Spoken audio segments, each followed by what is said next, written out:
Hello, everyone. Hello, Welcome to everybody. Genealogy Adventures. Go ahead, Brian. Hi, everyone. Welcome to Genealogy Adventures. My name is Brian Sheffy. And I'm Donya Williams. How you guys doing today? It's cold but nice in the DC area. How is it in Charleston?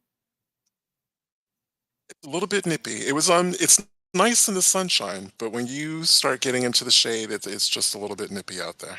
Yeah, that's what it is. That's what it is here as well.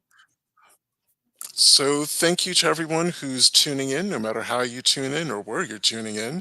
And thank you, as always, for spending the next hour with us. And we have an amazing show for you today. I would like to welcome to the show Dr. Rhonnda Robinson Thomas. She is Clemson University's Calhoun Lemon Professor of Literature, where she teaches, researches, and writes about early African American literature. She is also faculty director of the Call My Name project that documents and shares stories of Black people in Clemson University history, and author of the book titled Call My Name, Clemson, documenting the Black experience in an American university community. Dr. Thomas has received grants from the National Endowment for the Humanities, Mellon Foundation, National Science Foundation, South Carolina Humanities, and the Whiting Foundation, as well as gifts through the Clemson University Foundation to support her research. Welcome to the show, Dr. Thomas. Thank you so much. It's good to be here. Well, we're really, really pleased to have you because you're working on an absolutely fascinating project. And yes, everyone who's been tuning into the show for this season, this is the second really interesting project, the African American related project that Clemson University is getting behind. And I just wanted to start with the basics, especially for our audience who may be unfamiliar with the work that you're doing. Am I right in thinking that the Call My Name project actually covers 7 generations of people, African Americans, associated with Clemson? Yes, it does. It starts with enslaved people who worked on John C. Calhoun's plantation, the Fort Hill plantation. Clemson was built on that plantation in 1890. The next generation are sharecroppers and domestics and tenant farmers who worked at Fort Hill during Reconstruction. And then when the college opened in 1890, or started to be built in preparation for opening a few years later, our trustees leased mostly Black convicted laborers from the state penitentiary to do the hard labor of building the school and cleaning the roads. When Clemson opened, we're up to Generation 4 now. Mostly Black wage workers, cleaned, cooked, took care of children, did the laundry, did the landscaping. And then Clemson students started asking Black musicians to start coming and performing at social events during the Jim Crow era. That starts about 1920. And then Generation 6 is desegregation with Harvey Gantt. Desegregates Clemson after winning a class action lawsuit in 1963.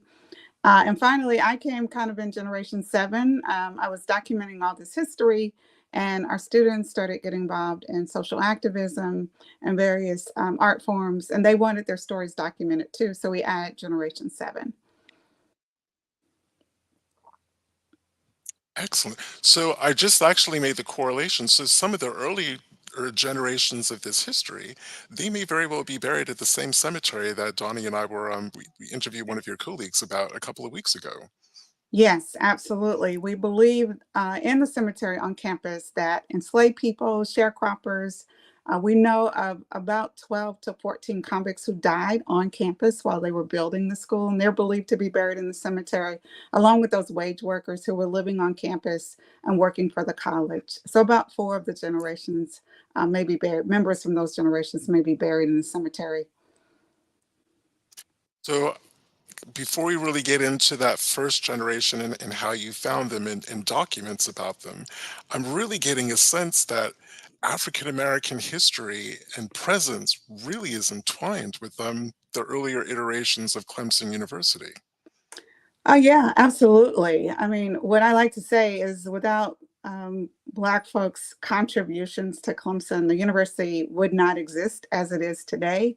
And that thread of Black labor actually weaves its way through Clemson history up until the time that Harvey Gantt, opens the door, not just for students, but for faculty, staff, and others to come. But yes, it's one of the pillars, one of the foundations of Clemson University is Black labor.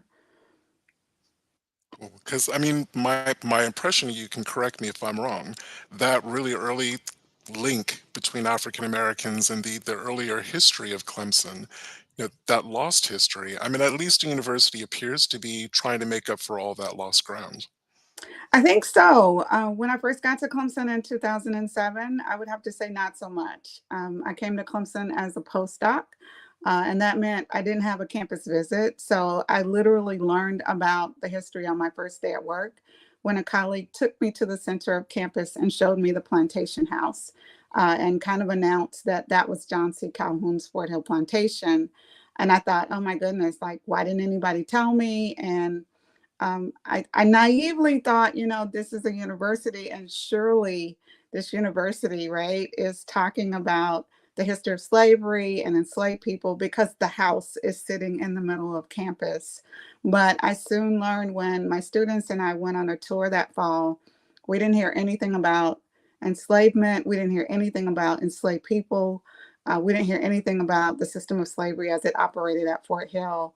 The tour really focused on the house kind of as a historic home with no reference to anything that had to do with slavery. Mm. So kind of maintaining the status quo about speaking about those links to history. Because I'm going to say in that regard, Clemson's not unique, Right. or at least wasn't unique back in the day. So I'm really intrigued about having discovered these documents, and you begin to learn the names of human beings that are associated with this really early history.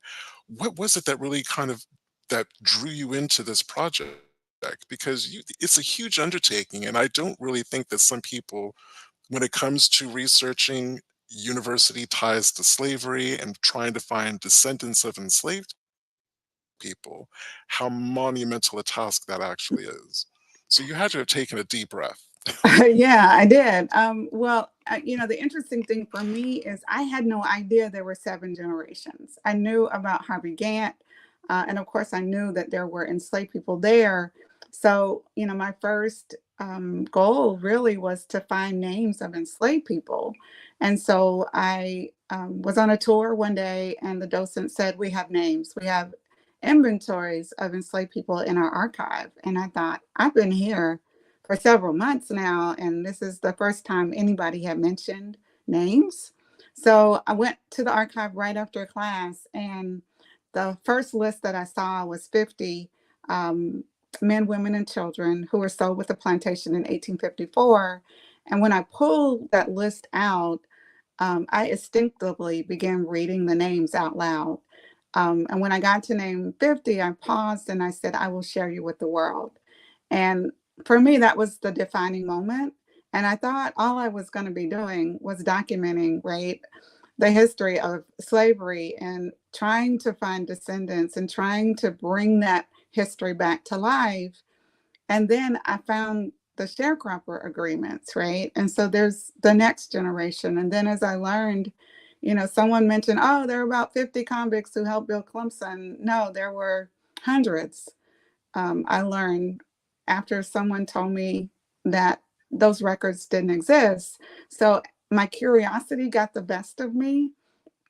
And, this history kept drawing me in because these folks who are at Clemson, the reason why I landed on the name generation is because enslaved people who had been, working at Fort Hill ended up working as sharecroppers, and then some of their descendants ended up working as wage workers, so people were staying and their families were staying on the land.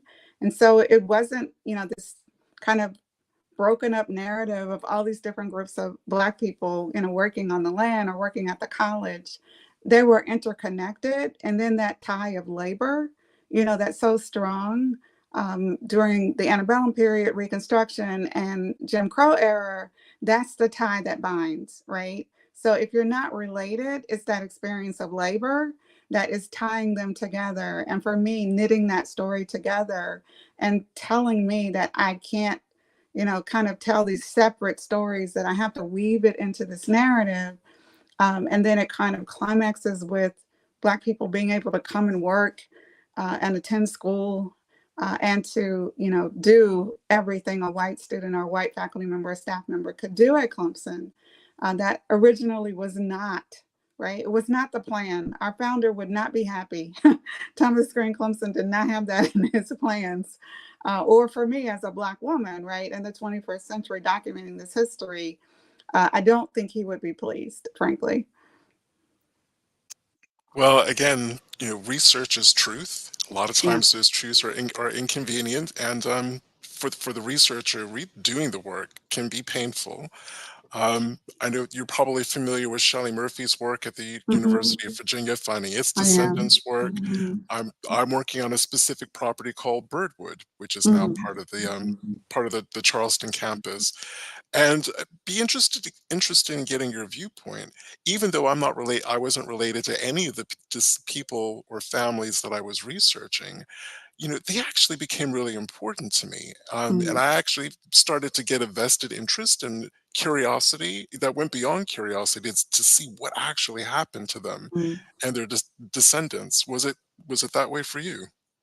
Yes, absolutely. I'm a sixth generation South Carolinian. And so my family is from the Midlands area of South Carolina. So mom's family is from Aiken, Barnwell County, Aiken County. My dad's family was from Casey, Columbia, West Columbia, that area. So, coming back home to South Carolina after leaving the state when I was 2 years old, because my dad, who was a teacher, couldn't find work, to take care of his family back in the early 60s. I didn't know what I was stepping back into, but because my roots in South Carolina go back so deep as far as we can go, I think that intensified my commitment to do the work because I am a South Carolinian. I am a descendant of both enslavers and enslaved people in South Carolina. My parents, and my grandparents and my great-grandparents and my great-great-grandparents lived the South Carolina experience that I'm documenting at Clemson. And so as I see the history, I see my family's history, echoing in these stories.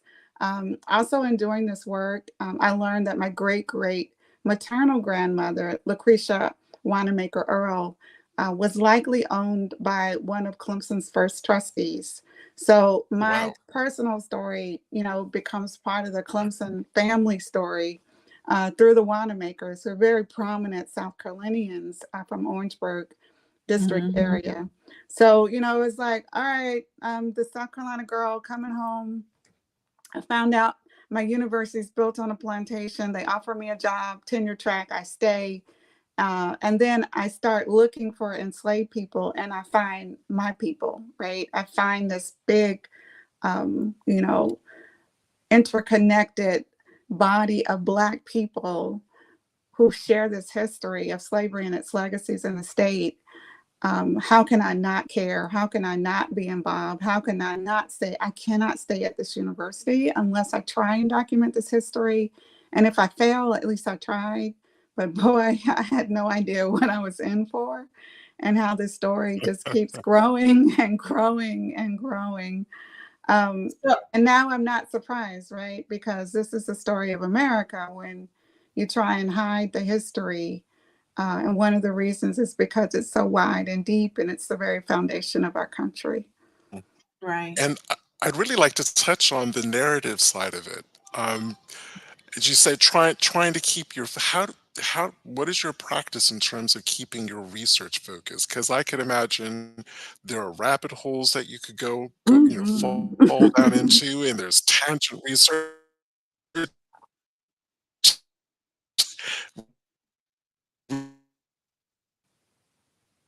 Brian, you've broken up. We've kind of lost you. research that you do. Brian. I think for the benefit of our audience Brian, who we do, lost you for a moment. You've been going in and out, so I don't think she. oh, you Yeah, lost me. I I was don't going to think she say, heard your question.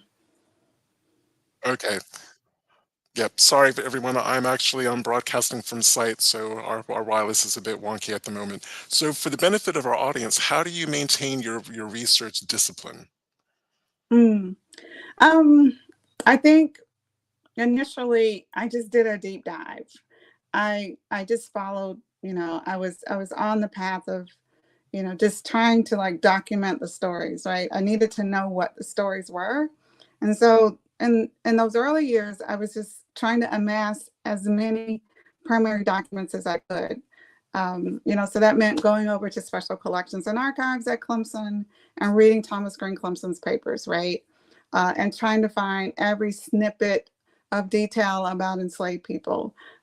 We found, I found that there were 4 contracts. And then we went and started posting on our Call My Name Facebook and Instagram. And Call My Name is based on the call and response tradition in the African American community. And so what we do is we call the names of at least one person in Clemson history, one Black person in Clemson history every day.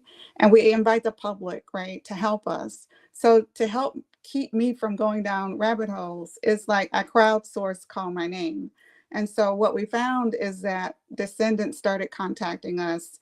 Some descendants of sharecroppers said, hey, I've got 4 more sharecropper contracts that they gave to us that we had not recovered, right? And so now it's like I have a team of researchers who work with me, and we're focused on that one story from each generation 7 days a week.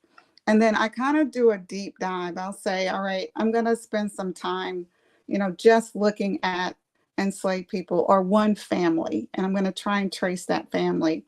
And so I kind of focus on a generation and then double it down and focus on a group and then double it down and focus on a family, see what I can do.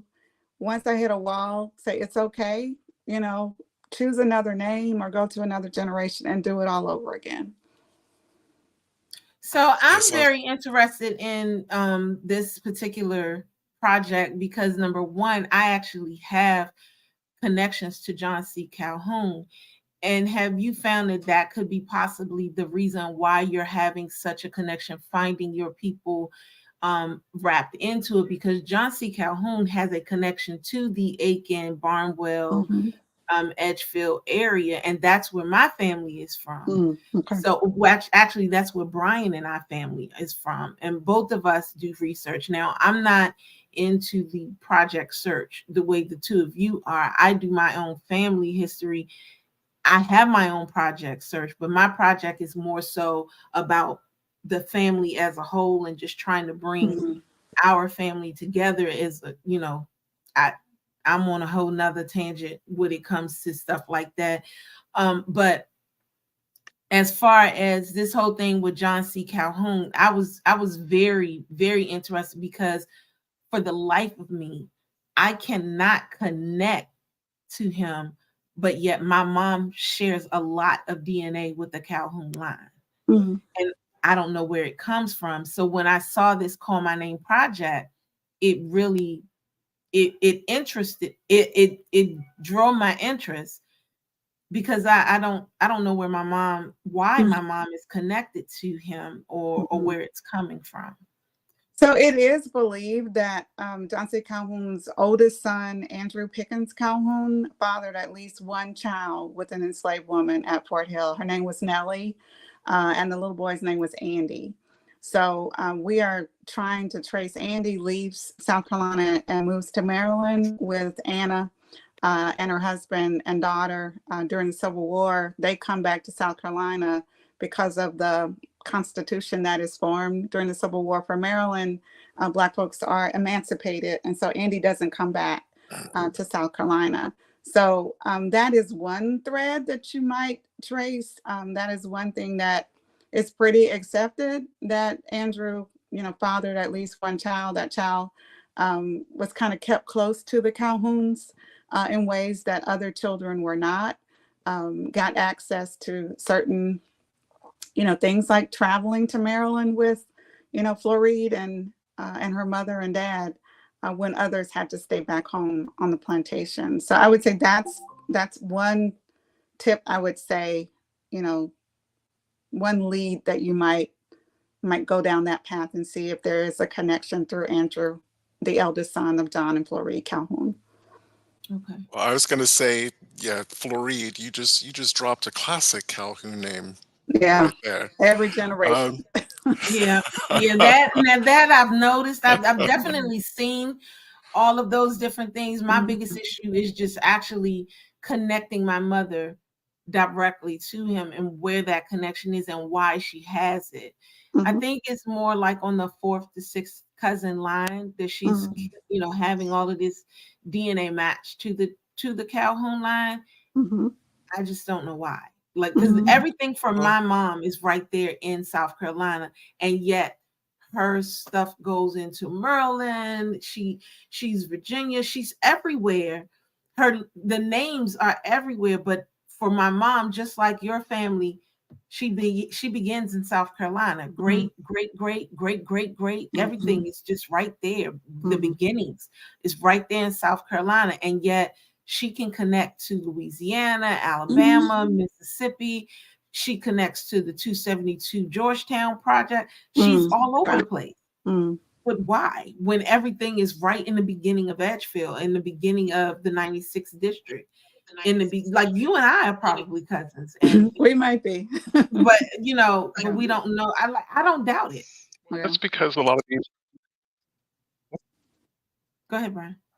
But that's because the enslavers in the old 96th district, they fathered children in a way that enslavers, say, in Beaufort, Georgetown, and Charleston didn't, because they didn't live basically on their plantations. They lived here in Charleston. You start thinking about how large those enslaving families were, and then they've got daughters who are marrying, going down into Mississippi and Louisiana, taking their cousins or half siblings with them, because in my own research, genetically connected to a lot of the big enslaving families in Edgefield for that for that very reason. Yeah, we definitely see that with the Calhouns. One thing that I think I just left. Hold on, Brian. You're frozen. We can hear you. I think I'm back. Frozen. Am I back? You're back. You will freeze every now and then, but we can still hear you. But Dr. Thomas was getting ready to say something. Yeah, I was just going to agree with Brian and say that that's what we're finding is that the families are taking enslaved people with them wherever they go. They're gifting them to their children, right? Yes. They're selling them to their relatives. And so the Calhouns, the Colhouns, the Banus, they're all intertwined. And, so it's not surprising because, John C. Calhoun will purchase a gardener and he'll call his brother-in-law and say, hey, I've just purchased a gardener from Charleston. You should send that boy down here so that he can learn, right, how to. And so they're shifting constantly enslaved people back and forth. And it's not just in South Carolina, but it's in Alabama, right? It's in Louisiana. So you see these families moving around, and as they're moving around, they're taking enslaved people with them. Right. Yeah, that was definitely something that we noticed in the research, that we realized in the research, the handing back and forth. You could see that in a lot of the writings for the Middleton Quarles, and Hugh Middleton Quarles did that a lot, where he kept records of him giving to the Settles, giving to the Yeldales, giving to the others, and doing things of that nature. But the one thing that I noticed about the lines that I've researched, they only dealt with like-minded enslavers. So my Yeldale family, they were not like the other enslavers. So very seldom did you see them deal with those that were not like them. So what I mean by that is those Yeldale enslavers, they were nicer. If there was a word that I had to use, they were much nicer They weren't like the others. They buried their enslaved people with them. There was no such thing as a slave cemetery. You were buried right beside them. They trained their enslaved people to do high paying jobs so that when they were free, they would be paid. And they gave them parts of their money when they did send them out. Like, they were different. So they didn't deal with some of those who were not as nice. And that's where I'm having my problem, because they really were a different set of people. And that's where I'm having my particular issue. But yeah, I would just say, be careful about that word nice. When you're talking about enslavers, right? They owned people, right? So no, well, right, I did so it you in can, quotes. yeah, I was gonna say you can be nice, but you're owning people, right? No, and don't get me wrong. I mean, I did it in quotes because Okay, you're I still didn't see your owning hand. somebody regardless. But if you had to say something about someone being different, this group of enslavers were nothing like the other enslavers that I have come across. Like my Brooks line of enslavers, they were the meanest group of people that there could have been. They were the meanest group of people that they could. I have no other words to say as far as that is concerned. But this group of Yeldales were not. They were not like. They weren't. They just were not like a regular group of what you would think of enslavers were. They did things totally different. So I have to do it in quotes because I don't agree with owning people. Right. But in the same instance, these types of persons, this was not normal for that time period.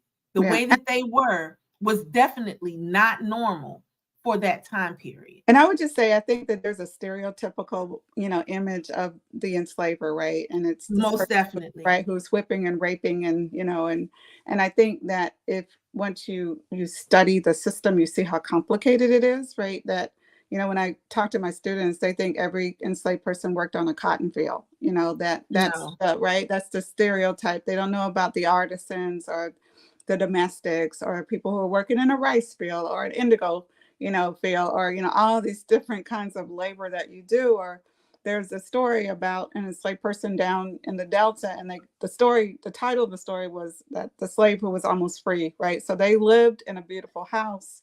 The husband worked on the river, right? He took care of the master's books, but he was still owned, right? And if that master died, because his family was not secure. So it's like you've got these quote privileges, right? Or you got a quote nice enslaver, but the bottom line is you are still caught up in that system where you cannot ever relax because the system is still there.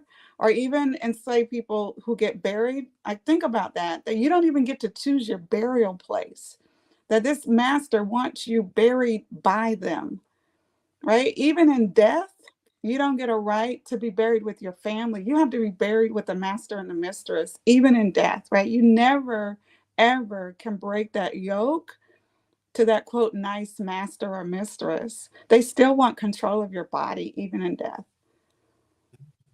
And to that point, or the points that you're making, if the person who enslaved you was in debt or died in debt, you, someone that you knew, someone that you loved, a member of your family, people were getting sold Yeah, to settle absolutely. that debt.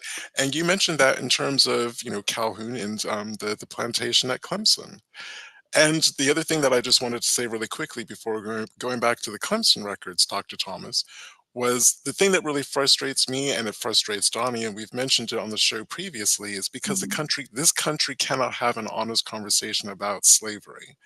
There's no agreed framework of language to discuss it. Yeah, I agree. There really isn't. So I totally get what Donnie is saying about the nice enslaver, because I have token nice enslavers in my family, even in Edgefield, the Harlan family, who worked the fields alongside their slave. But to your Mhm. point, they were still enslavers. Yeah, Yeah. and I And totally agree with that. I mean, I'm not, I don't want to be misunderstood. They were definitely enslavers, but I guess my thing is understanding, looking at where my two times great grandmother was enslaved by Preston Brooks and his family. Mm, I know that you know who Preston Brooks mhm, is. That man was probably he had no qualms in telling anybody how he felt about the Constitution, about slavery, mm, and everything that connected to the two. He had no problems in that. He put in a speech, as far as I'm concerned, you can step on the Constitution, put it underfoot. Those were his exact words, because he was like, it means nothing to him. right. This is Mm, how I make my living. This is how I feed my children. I clothe them. I make sure that they okay. And a slave is going to do what I need them to do. Those was his thought process. This Mm, is who my two times great grandmother was enslaved by. mm, And this was his blood relative. mm, He didn't care. He had no care or concern. But then on the flip side, we had these group of people that was making sure these people ate, made sure they know how to read, made sure they knew how to write, made sure they, so it was still, I had to put the word in quotes, even though I knew it was wrong. I know it's wrong, but how do I describe what one group was going through mhm, as opposed to what another group was going through, knowing and understanding that this group on this side, they weren't differentiated when it came to, you can't be buried with me because you're black. You can't be buried in the same area as I am because you're black. Whereas this group, you have to be buried differently because you're black. mhm, Or this group, you can be buried over here and have tombstones. Because let me say this, they actually used to have tombstones for these enslaved people. mhm. And I They think, didn't. but I think you do it just right, Donna. You can do it just the way you did it, right? You don't have to use adjectives. Just tell the story. Yeah, Just, that's what I yeah, try. just I just tell don't the want you to think story. that No, no, no, I no. don't. I don't. I just want you Okay, to just, good. Because I yeah, don't, just, because yeah. I don't want you to Completely. think that No, no, I'm no, trying no. to say that they're there. It's not that. Yeah, I don't want you to really, there are because I degrees. don't. Yeah, but Yeah. I think sometimes we want to have the perfect word, and sometimes there's not a perfect word, right? Yeah, To yeah. explain it. And so I tell my students, I said, look, I'm just going to tell you the truth. I'm just going to Right, give you the facts and let you wrestle with it, because there's so many complications and contradictions. It doesn't make sense, some of it, right? right. Right? And so let's just put it out on the table and look at it. And I think where we get tripped up is we want those perfect words and we don't have them because we And don't have, Russell is right? so perfect. When Yeah, you said Russell, yeah, Russell is so perfect yeah. because you do actually just kind of sit and you wrestle with the You're thought wrestling. Yeah. of, you know, how do I actually feel about this whole Mm-hmm, situation mm-hmm, and what is going on with this whole thing that I'm finding? Because mm-hmm, it was a lot for me to actually realize that my mom is related to John C. Calhoun. mm. And I was like, wait a minute, what? I yeah, but didn't think about that. again, considering where they were and what part of South Carolina they were in, that doesn't surprise me. I would Right. actually be more surprised if she wasn't, Mm. It's just to be it to just, be honest. But I yeah, really, really want to get back to Clemson. I really want to get back to Clemson. Sorry, really fascinating conversation. I wanted to get back to the topic.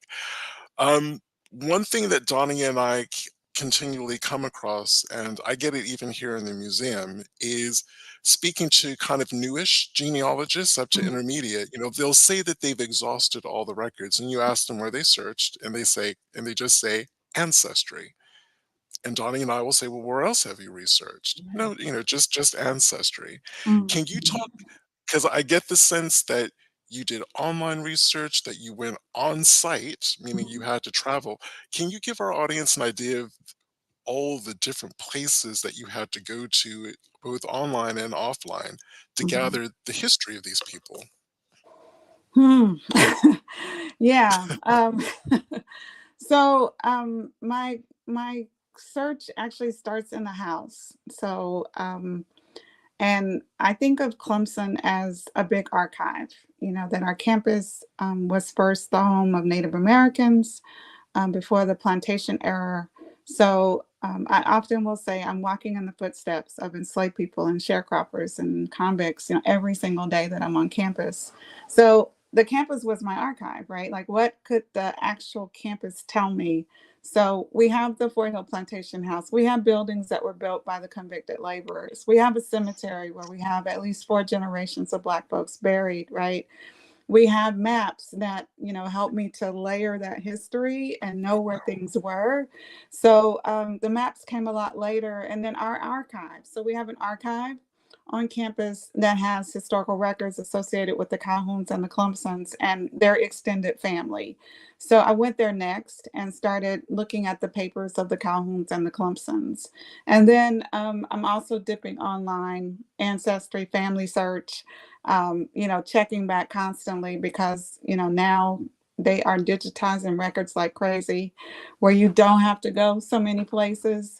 I also go to deeds offices. So if you go to the deeds office, you're going to see transactions like when that property was sold in 1854, there's a record in the deeds office. But as I'm looking for the Fort Hill record, I'm flipping through and I'm seeing these transactions where other enslavers are selling and buying people. And sometimes I run across a record that's associated with Fort Hill. So the deeds office is also a place where you can go and actually flip through the books. If you know what you're looking for, if you have a date and a enslaver's name, you can find them. They're usually indexed. And so you don't have to flip through everything and you can go and you can look at those records. I think another thing is descendants started hearing about me. So I was going and interviewing descendants. Going to their hometowns. There was a person had put something about Calhoun Falls. We have a descendant whose family moved to Calhoun Falls, Sharper and Caroline and their family. Miss Eva, the Hester family, lived there. She took me home with her, showed me the family cemetery, took me to the family church. You know, so that's another thing. If you're kind of researching your own family or someone else's, go to the places where your people lived or where the people you're researching lived. You know, I've gone to my own family church where my grandparents went to church, my mom's family. I go to the cemetery, right? That cemetery is a gold mine of information. Read the tombstones. You know, you can also go to Find a Grave, but not all cemeteries are documented on Find a Grave. The other thing is if there's a state archive. So for me, the state archive had the convict records. It also has maps. It has death certificates and birth certificates. Um, Everything is not digitized. So if you have a place where somebody was born and an approximate date, you can request a birth or death certificate, right? Both birth and death dates. Your state archive, also county historical societies is another place. They usually have a tiny little archive. Sometimes you'll get fortunate and they'll have a tiny file about local Black life. I also talk to a lot of local historians, people who it's their hobby, right? They document local history. And often I have found in South Carolina, there's usually somebody who is documenting local Black history. So that's another great source. Find out who the people in your community who are documenting history and go and talk to them. There's one young man that I work with in Oconee County. Josh can find anything. I just send him a question. He's up like 2 and 3 o'clock in the morning, you know, going through. I don't even know where Josh is looking, but within a few days, he has the answer to the question that I've asked him. So you can't do this by yourself. So find a network of people, you know, who can support you, who you can drop questions to, who don't mind doing that deep dive so you don't go down the rabbit holes. I think the other thing is to go to conventions. There are huge online, you know, genealogy conventions now that specialize. They have a track that deals with African American genealogy. That's another thing. I could keep talking, but I think you see the breadth and why it kind of took over my life, because it's not for the faint of heart. But I think when I hit a wall, I just pivot and go to another resource. Also really curious, did you find anything in newspapers, like contemporary Hmm. newspapers? Yeah. So, the Library of Congress has the Chronicling American Newspaper Index online. Because I work at a university, I also have access to historical newspapers. The New York Times is another great resource because of John C. Calhoun and his status right in America. That helps if you have a connection to a person who's well documented. But yes, newspaper databases have also been, for us, it's been a place where death notices will come up. So it'll say so and so died, and he was the servant of John C. Calhoun, or the Honorable John C. Calhoun, during the antebellum period or before the Civil War. And so people kept that history, right? It's not like people forgot. People who were enslaved by the Calhouns in particular, that stayed with them their whole lives. And so often we're finding people that we lost. And because of that little 2 sentence death right notice in the newspaper that connects them to John C. Calhoun, all of a sudden we've got another name. So yes, newspapers are great for obituaries in particular, but also like with my great great grandmother, she was extremely active in her community. So if there's a local Black newspaper, and sometimes they're only published for a few decades. But for her in Casey, the St. Anna's Episcopal Church was extremely active, and my great great grandmother was kind of the matriarch of that church, and her whole life got chronicled in the local Black newspaper. Things that I thought I would never know about her because of her prominence and activism. Her story was documented by the local Black newspaper. So check and see if there's a local Black newspaper that's out of print now, but somebody may have digitized it, or it may be at that historical society as well. So And let's can we kind of segue into your book? Mhm. Like, where can you talk about what your book is about, and what is its main focus? Sure. So the book is Call My Name Clemson. And I originally wanted to write about the 7 generations. That was my goal. And when my editor found out about my connection to South Carolina and the struggle that I went through at Clemson to create Call My Name, he's like, oh no, you've got to talk about yourself and your own history. You've got to talk about how Call My Name came to be. And also how Clemson kind of makes this turn, right? From when I first come to Clemson, they're not really interested in supporting, but over time, the university's done a 180. And so they were interested in kind of like, how does that happen? Because there are lots of professors like myself who are working at universities and trying to do this work. So that's what it ended up being. And it's written using call and response. So the call is from a descendant or a person who worked with me. And then the chapters are my response to the calls. So the book starts with one of the descendants of the Brewster family who were enslaved at Fort Hill. And then I respond with an introduction. And then there are stories from Call My Name interspersed after the chapter. So call from a person who's involved with Call My Name, my chapter, and then a story about a person affiliated with Call My Name. So that's the book. And it was meant to be a page turner. So when you're reading the book, a lot of people would say they would flip the next page because the chapter in on they're like cliffhangers at the end. So it's meant to kind of keep you reading the book. And then one person told me they got to the end and turned the page and were disappointed because it was, that was the end. But I was like, no, it worked because it's supposed to pull you all the way through. So 3 threads: my story, the story of Call My Name, and the story of how Clemson University really comes to embrace its role in sharing its full and complex history. Wow. Mhm. Did your family learn anything new about themselves through your personal side of your research journey?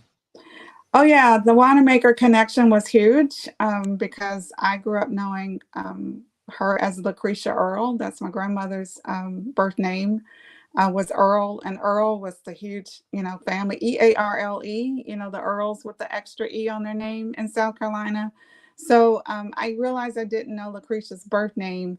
And so once I found her name, there was another genealogist who got interested in helping me document Lucretia's story. And she was the one who sent me all the newspaper articles about her that just blew me away because I had no idea. I mean, I knew that she was super special because she raised my grandmother and her siblings after my grandmother's mother was tragically killed by a lightning strike.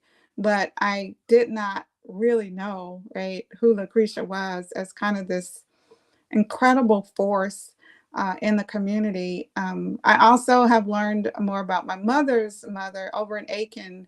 A gentleman, African American man, brought up a bunch of property outside of Aiken, and he sold small lots to African Americans so that they became property owners. My grandmother, my mother's mother, bought a piece of property and built a house. And I went to visit her all the time as a child, but I didn't realize that she was part of this small African American community that had come to be because there was one person who had enough money to buy land and then he parceled it out, right? So that African Americans could be landowners, in the 60s, I would say 50s and 60s, just as Jim Crow is starting to be on its way out.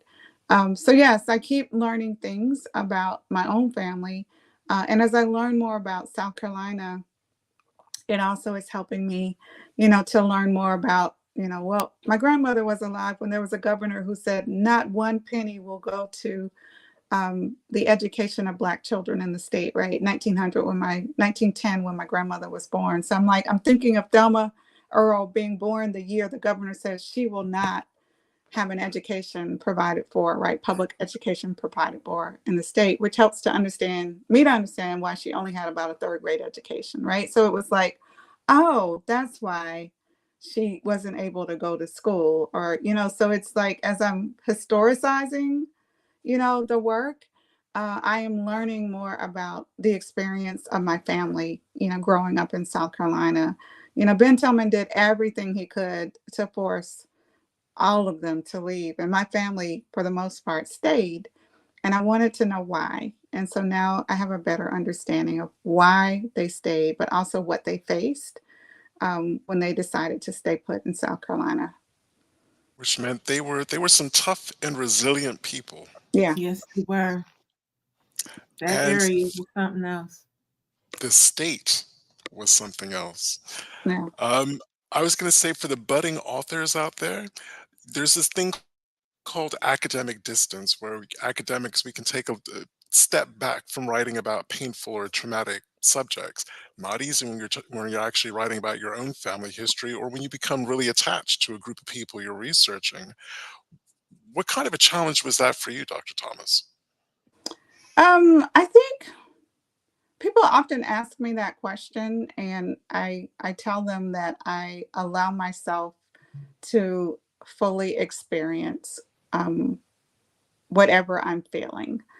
Some of the toughest work that I do is documenting the history of convict laborers at Clemson, because most of them were under the age of 25, and most of them were teenagers, and one of them was 12 years old.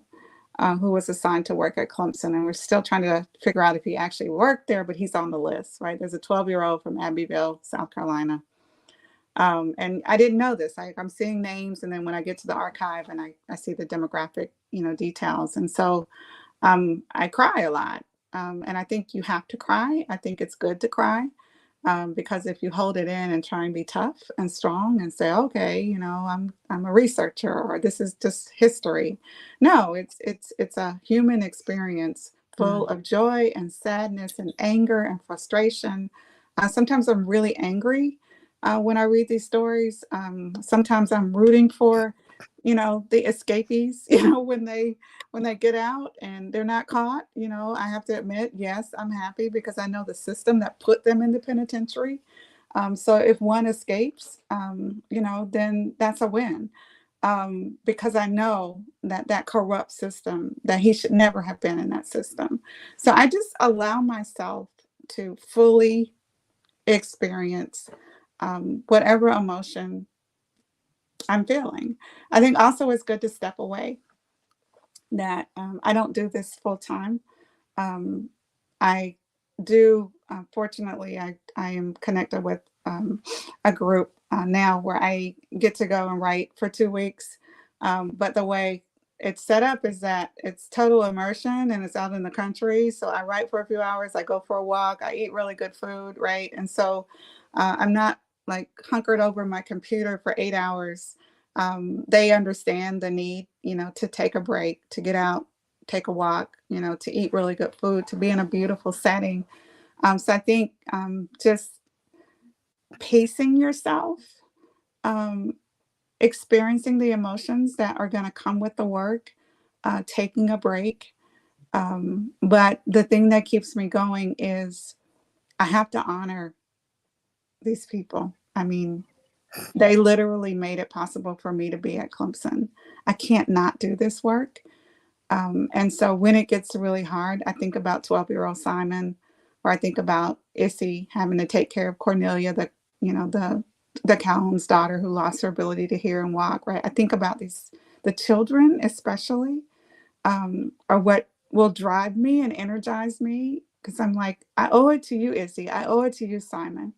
I owe it to you, Robert. I'm like, I can't not do this work, because I owe my very career to these folks who never had the opportunity to do what I'm doing at Clemson right now. That's beautiful. And That I'm also, that's oh, beautiful. sorry, go ahead, Tanya. No, I was just saying that's beautiful. I mean, not everybody can go and use that type of reasoning for why they're doing what they're doing. And I just think if more people recognize why they're here, these are this will allow them to move forward and be able to go and be and do better in what they're doing, or it'll just let them move, and it'll make them move. It'll make them understand, what, I wouldn't be if this did not, you know what I'm saying? I wouldn't be if, and that's just it, just if. Yeah. So that, I think that's lovely. And in the closing minutes of the show, kind of an unfair question to ask, but I mean, you've just beautifully spoken about what motivates you and keeps you going.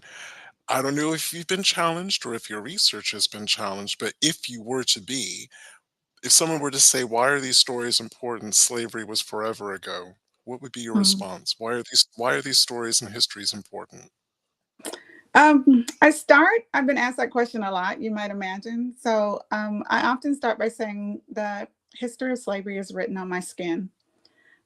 Every day when I look in the mirror, I see it staring back at me. I see the blood of white enslavers and African people, mixed up in the very tone of my skin. If you look at my family, we're a rainbow of browns. That history is marked on our bodies. I can't forget it. Right? It didn't happen yesterday. It's living, breathing in me.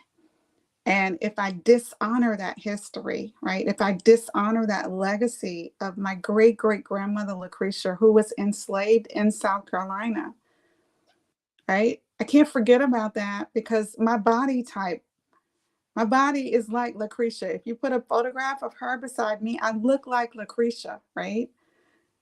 I can't forget about it. It didn't happen. And it only happened, for me. My daddy went to Lucretia's house as a child.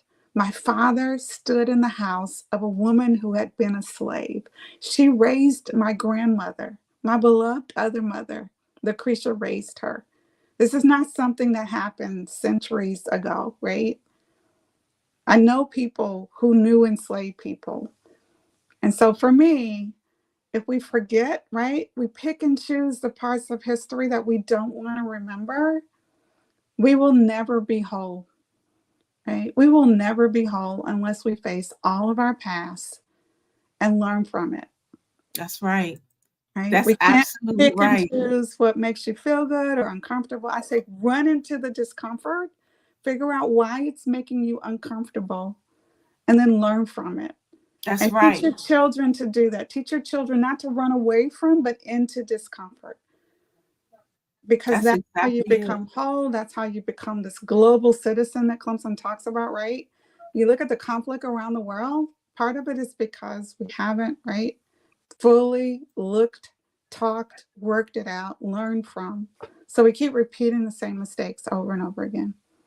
That's exactly it. Thank you so much. And what you just said, that when I tell you that just resonated with me in every sense of the word, I completely and totally and wholeheartedly agree with you. You literally cannot get past everything without accepting everything. You have to accept every piece of the history, not just the part that makes you feel good or the part that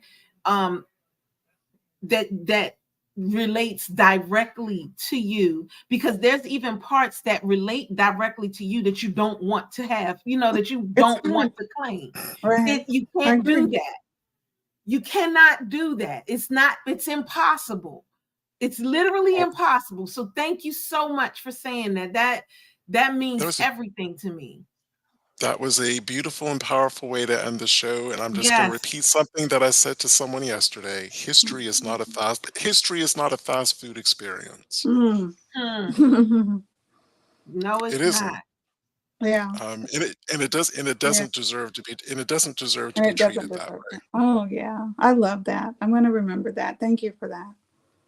Well, if you guys want to get in touch with Dr. Thomas, you can do so at this particular email address right here. Call my name, cu@Clemson.edu. Please don't contact her for just nothing. They know me, but on the serious note, she is there to help as far as when it comes to this particular project that she's working on.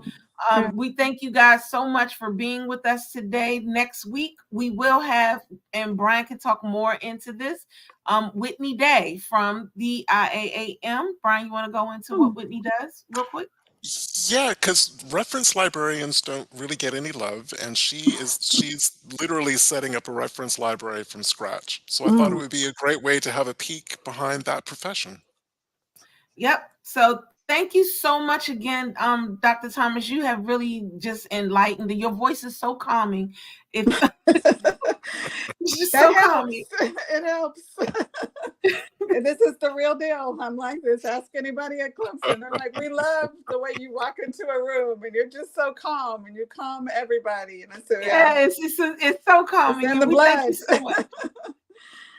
Well, thank you all, and thanks to everybody for their comments. And it's just been an honor to be here and to talk with you all. And I hope this is just the first of many conversations we'll have. Oh, most definitely. You are always welcome. You are always welcome to be on this show. Always. If there's anything you want to talk about, you just hit us up. We are. All right. Well, I have another book. So when the book comes out, I'll come back. Definitely. This is the 7th-generation book that I'm writing now.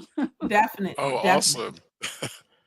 Well, as always, thank you everyone who's tuned in and spent the last hour with us. Enjoy the rest of your day. I'm Brian Sheffy. And I'm Donya Williams. You guys enjoy your day your evening, because it's getting dark outside. Yes, it is. Take care. Good night. Thank you. Take care. Bye-bye. Bye.